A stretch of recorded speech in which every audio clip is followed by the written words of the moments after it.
एक गरीब किसान अपनी बेटी के साथ झोंपड़ी में रहता था। उसके पास खेती करने के लिए थोड़ी सी ज़मीन थी। फसल बेचकर थोड़े रुपए ही मिलते थे। उनसे वे 2 समय का खाना भी नहीं खा पाते थे। एक दिन वह राजा के पास अपनी समस्या लेकर गया। राजा बहुत दयालु था। उसने किसान को खेती करने के लिए अपनी ज़मीन में से थोड़ी सी ज़मीन दे दी।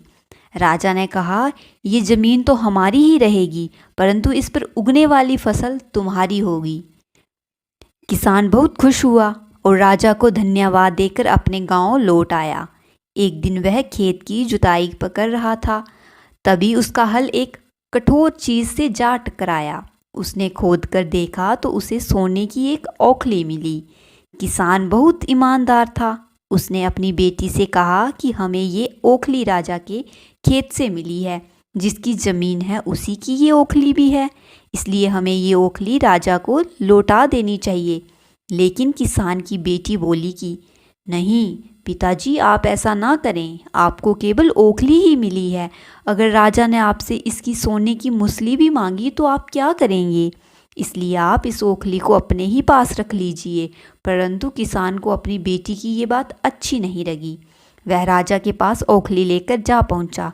दरबार में वैसा ही हुआ जैसा कि उसकी बेटी ने कहा था। राजा ने सोचा कि किसान ने लालच में आकर मुसल अपने पास रख ली है। बेचारा किसान राजा को सोने की मुसल कहाँ से लाकर देता। नतीजा ये हुआ कि किसान को जेल में डाल दिया गया। भोले किसान को ऐसी गलती की सज़ा मिली थी जो उसने की ही नहीं थी।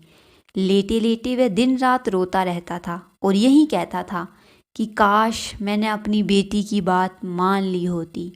एक दिन राजा ने उसे ये कहते हुए सुन लिया। फिर उन्होंने किसान से पूछा कि आखिर वह ऐसा क्यों कह रहा है। किसान ने राजा को पूरी बात बताई। ये सुनकर राजा को अपनी गलती का एहसास हुआ और किसान को फौरन छोड़ दिया गया। उसकी बेटी को राजा ने अपने दरबार में बुलाया। उससे बातें करने के बाद राजा को पता चल गया कि वह बहुत ही बुद्धिमान है। राजा ने उसको राज्य के खजाने का मंत्री बना दिया।